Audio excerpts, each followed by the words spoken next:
Una vez terminada la Revolución de Abril del año 1965, las hostilidades habían cesado y todos se disponían a reconstruir la democracia perdida en la República Dominicana.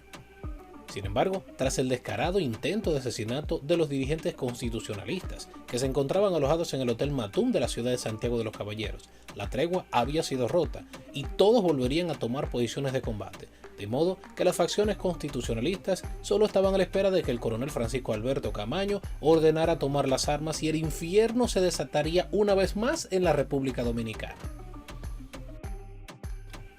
Bienvenidos a Crónica 105, donde hablamos de historia y curiosidades. El día de hoy seguiremos estudiando la vida del coronel Francisco Alberto Camaño de Oñó. En esta ocasión analizaremos los motivos que llevaron a su exilio y las razones por las cuales este retornó al país armado hasta los dientes con mira a derrocar el gobierno del presidente Joaquín Balaguer. Así que pónganse cómodos y disfruten del espectáculo. Iniciamos en el año 1966, momentos en el que los constitucionalistas eran atacados cobardemente en el Hotel Matum de Santiago de los Caballeros.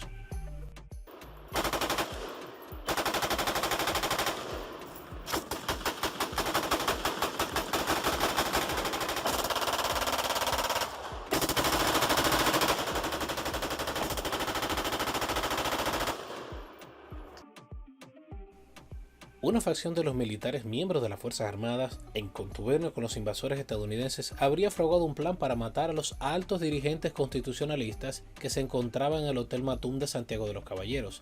Estos rodearon el lugar y desplegaron sobre el mismo un brutal ataque, el cual cobró la vida de parte de los miembros constitucionalistas. Sin embargo, los atacantes no contaban con que el objetivo estaría bien armado y les daría pelea, siendo así iniciando un combate desigual, el cual culminaría unas 5 horas después. No obstante, los constitucionalistas fueron más habilidosos y su estrategia de defensa fue superior, por lo que supieron repeler el ataque con mucho éxito, eliminando en el proceso a la mayoría de los atacantes, motivo por el cual estos últimos, al ver que su intento de asalto era inefectivo y que solo están perdiendo hombres, huyeron como cobardes. Al día siguiente, la noticia del asalto al Hotel Matum era de público conocimiento, por lo que de inmediato la población tomó cartas en el asunto y se lanzó a las calles en defensa de los constitucionalistas. De este modo, las condiciones para reactivar una nueva revolución estaban dadas. Solo habría hecho falta la orden de Camaño y reventaría otro evento bélico de proporciones históricas. Pero, gracias a Dios y a la capacidad de diálogo del presidente interino Héctor García Godoy, la cosa no llegó a esos extremos. Este supo lidiar con el asunto y tras largas y tendidas pláticas con los dirigentes constitucionalistas llegaron a una solución aceptable. Dadas las condiciones y el ambiente que se vivía en aquellos entonces, fue una de las propuestas más viables. Esta consistía en que los principales dirigentes constitucionalistas debían salir del país. De esta forma, su presencia no instaría al pueblo a levantarse en armas otra vez. Al tiempo, se harían aprestos para celebrar nuevas elecciones ese mismo año 1966. Aunque en un principio la medida no fue bien recibida, muchos por amor a su patria accedieron a cumplir con esta propuesta, así que básicamente sería una especie de exilio voluntario, siendo de esta manera desmembrado el mando militar constitucionalista al enviar muy lejos a sus principales líderes. En este grupo se encontraba el coronel Manuel Ramón Montes Arache, quien sería enviado a Canadá, Héctor Lachapelle Díaz, quien sería enviado como destino a la nación de Holanda, el capitán Marino Peña Taveras sería enviado a Chile, países estratégicamente alejados uno del otro, y por último, el coronel Francisco Alberto Camaño de Oñó, quien tendría designada la nación del Reino Unido como destino. Los militares constitucionalistas seleccionados para salir del país estarían cumpliendo con labores diplomáticas en sus respectivos puntos de envío. De esta manera, tendrían las manos ocupadas en sus designaciones como agregados militares y de igual forma estarían lejos del país. Pero, como los ánimos se encontraban muy caldeados, por cuestiones de seguridad, los planes de salida de los constitucionalistas fueron adelantados para el sábado 22 de enero del año 1966. Esto como fruto a la desconfianza hacia los altos mandos militares, quienes no eran capaces de disimular su deseo por matarlos. Pero antes de despedirse del país, el coronel Francisco Alberto Camaño de Oñó se dirigió a la nación en una conferencia de prensa en la cual el coronel de Abril declaró lo siguiente. Parto para el extranjero con la esperanza de que todas esas conquistas que tanta sangre han costado serán respetadas por aquellos que comprometieron su palabra al firmar esos documentos. Pero parto asimismo con la profunda convicción de que si los enemigos de la paz y la democracia se obstinan en seguir por el camino de la violencia, del terror y de la muerte, el valiente pueblo dominicano sabrá reconquistar sus legítimos derechos de vivir libre y sin temores. Llevo conmigo, en lo más hondo de mi corazón, la causa de la democracia. No estaré, pues, lejos de mi pueblo. Pido a todos los dominicanos que lucharon bajo el lema común de la constitucionalidad y de la soberanía, continuar de la misma manera, unidos todos en beneficio del pleno rescate de los valores nacionales. Y hago el juramento sobre la tumba de los que en esta lucha han caído, por mi honor de dominicano y de soldado, que cuando la patria lo reclame, aquí estaré de nuevo, dispuesto a luchar por la democracia y por la soberanía nacional.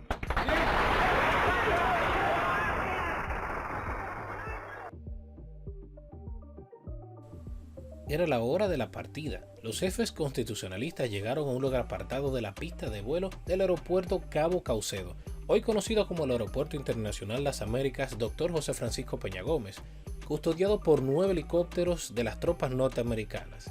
También no está de más decir que la pista estaba resguardada por unos 200 efectivos militares norteamericanos y que además el avión en el cual Camaño partiría fue cuidadosamente revisado, previendo la existencia de sabotaje, fallas de otra índole e inclusive la colocación de aparatos explosivos. Para esos momentos se adoptaron medidas muy estrictas de seguridad en todos los sectores aledaños al aeropuerto. Fue así como Camaño y sus aliados partieron de su patria, tal cual hicieron los trinitarios en su época. Luego de varias escalas y tras 13 horas de vuelo, Camaño llegaría junto a su familia al destino indicado, la capital británica. Esto el domingo 23 de enero del año 1966. Siendo recibidos por el embajador en Londres, el señor Alejandro Espaillat Grullón, quien se hizo acompañar del ministro consejero Víctor Cabral Amiama. Estos le orientarían y ayudarían a instalarse en su nueva residencia. No hace falta decir que adaptarse al ambiente de Londres no fue algo sencillo. Sin embargo, este lograría hacerlo junto a su familia. Pero mientras lo lograba, Camaño era acosado constantemente por periodistas londinenses y de distintas nacionalidades, hambrientos de noticias, dispuestos a sacarle una entrevista en cualquier momento. Recuerden que Camaño era toda una personalidad y considerado un héroe de proporciones internacionales por la prensa. Según Andrew Herman, en ocasiones Camaño recibía llamadas de agentes norteamericanos quienes le decían que le estaban llamando de Cuba, pero este siempre lo negaba y les reprochaba enérgicamente que no le molestaran. Así fue pasando el tiempo. Camaño había renunciado a las armas para enfocarse en labores diplomáticas, siendo competencia de su trabajo el dar conferencias, entrevistas, asistir a eventos de envergadura internacional en representación de la República Dominicana. Para su deleite, en una ocasión Camaño se entrevistó con el Papa, reunión de la cual salió muy edificado. Recuerden que Camaño era católico de corazón y un hombre de fe. Así transcurría la vida del coronel de Abril en esos años. Mientras tanto, del otro lado del mundo, en la República Dominicana, las cosas comenzaban a tomar rumbo.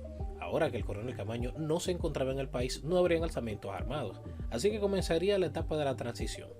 Esto quedó en manos del presidente provisional Héctor García Godoy, quien dando cumplimiento a su palabra, actuó como un ente neutral en este proceso.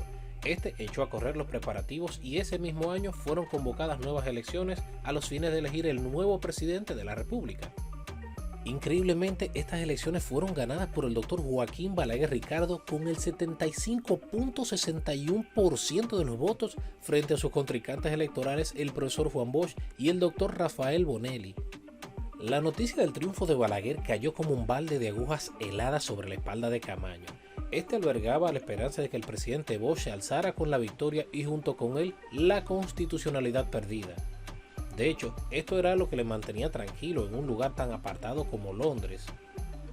Según cuenta Fellita Camaño, prima del coronel de Abril, desde esos momentos el carácter de Camaño se tornó más reservado. Salía menos, se limitaba a cumplir simplemente su trabajo. Básicamente es como si una parte de él hubiese muerto con aquella noticia. Tras un tiempo en el exilio, Camaño veía y analizaba la manera en que el presidente Joaquín Balaguer, un despreciable esbirro de la dictadura de Trujillo, estaba llevando las cosas. Posiblemente lo único que le hacía mantener la calma era saber que los invasores norteamericanos ya no se encontraban en la República Dominicana. aunque este siempre mantuvo la certeza de que el proceso electoral en el cual Balaguer resultó electo presidente estuvo completamente amañado por los norteamericanos. Las tropas de ocupación en Santo Domingo en el proceso electoral tienen que haber influido obligatoriamente en las elecciones. No pueden haber elecciones libres en un país ocupado por tropas extranjeras. ¿Y del resultado? ¿Qué piensa usted? El resultado de las elecciones es el pueblo dominicano el que mejor debe responder. ¿Hubo fraude? Esto también tiene que contestárselo el pueblo dominicano. Primero quiero aclarar lo siguiente. La lucha del pueblo dominicano contra el invasor extranjero en la revolución constitucionalista tuvo como base principal, en principio, traer de nuevo el gobierno constitucional que presidía el profesor Bosch. Este gobierno se lo dio al pueblo en elecciones libres y democráticas en el año 1962 y fue derrocado por un golpe de Estado militar que, para desgracia de los dominicanos, le hizo más daño al país que lo que quizás le hizo Trujillo en muchos otros tiempos de su historia. Creo también que es el pueblo dominicano quien debe a sí mismo contestarse si este proceso electoral les resuelve su situación económico-social. Pero aún más que esto, lo que mantenía inquieto a Camaño eran las acciones del nuevo presidente, ya que su forma de llevar las cosas no eran las de un mandatario, sino las de un dictador. Una de las cosas que le hizo enfadar en primer plano fue la ejecución arbitraria de muchos grupos que profesaban la democracia en nombre de la república, pero que a ojos de Balaguer no eran más que rebeldes, aunque lo que en realidad le hizo hervir la sangre fueron los acontecimientos ocurridos a partir del año 1967. A tan solo meses de la salida de Camaño del país, el gobierno de Balaguer desplegó la maquinaria represiva trujillista que se encontraba bajo su mando, por lo cual dio inicio a una caza furtiva a nivel nacional e internacional de todas las personas vinculadas a las guerrillas y movimientos revolucionarios. Fue de esta manera como sistemáticamente los opositores, ya sean personas u organizaciones que se entendiese fueran contrarias a él, eran reprimidas o exterminadas. Así que se ve convertido en una moda grotesca dar muerte sin ningún tipo de contemplación a los simpatizantes de la revolución e izquierdistas. Esta práctica, auspiciada por Balaguer, tendría el único propósito de eliminar los puntos de insurrección que pudiesen levantarse en su contra, por lo que la matanza seguiría sin que nadie pudiese detenerle. Esta era la forma de operar de su maestro Trujillo, pero Balaguer había perfeccionado la técnica. Y al igual que su maestro Rafael Leónidas Trujillo, Balaguer se hacía asistir de grupos paramilitares y organizaciones clandestinas para ejecutar sus operaciones sucias. De estos grupos sobresalió por su extrema crueldad el Frente Democrático Anticomunista y Antiterrorista, conocido como la Banda Colorá, la cual era comandada por el general Enrique Pérez y Pérez. A este grupo se le atribuyen cientos de asesinatos orquestados desde las sombras, los cuales estaban dirigidos especialmente a políticos, simpatizantes de la izquierda y estudiantes universitarios de tendencia izquierdista y revolucionaria. Básicamente, la República Dominicana se tiñó de sangre en esos años. Esta y otras tantas actuaciones despreciables del gobierno de Joaquín Balaguer fueron la gota que derramaron el vaso. Camaño ya no estaba dispuesto a quedarse de brazos cruzados y estaba resuelto a dar pelea. Aunque había un pequeño problema que debía ser resuelto primero. Camaño tenía sobre su persona un sistema de monitoreo permanente cortesía del Dr. Balaguer y los Estados Unidos. De esta forma le mantendrían vigilado a tiempo completo, de modo que mantendrían informados sus movimientos al presidente Balaguer y al gobierno de los Estados Unidos. A Camaño le preocupaba sobremanera la situación que vivía la República Dominicana. No se sentía tranquilo con lo que estaba pasando, pero dadas las circunstancias era algo que se veía venir. Para calmar un poco la ansiedad y disipar las ganas, Camaño se mudó de residencia varias veces, pasando de vivir en la ciudad a vivir a las afueras y de las afueras a vivir en la ciudad de Londres. En el proceso, Camaño recibiría visitas gratas de personalidades y delegados de la embajada cubana, cuestión que puso a los servicios de espionaje en alerta. Ya para marzo del año 1967, las señales de desequilibrio en la República provocaron que Camaño llegara a su límite de indignación y se decidiera una vez más a tomar las armas. Aunque para esto debía quitarse de encima los servicios de vigilancia primero, cosa que hizo con suma maestría, pues el 23 de abril del año 1967 abandonaría su cargo diplomático en Londres y desaparecería como un fantasma. Por supuesto, esto no fue algo que pasara desapercibido. De inmediato los servicios de espionaje darían aviso de la ausencia de Camaño. Como ya se han de imaginar, esto no fue de ninguna gracia para el Dr. Balaguer y su anillo palaciego, quienes desde ese momento se harían a la idea de que Camaño volvería al país. Pero, ¿cuándo y dónde? Era la pregunta.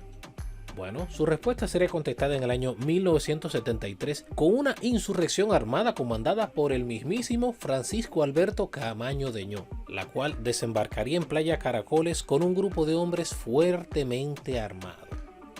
Pero esta es una historia que les voy a contar en otra ocasión. Si este video te gustó, apóyanos suscribiéndote a nuestro canal. Así mantendremos viva la historia de la República Dominicana.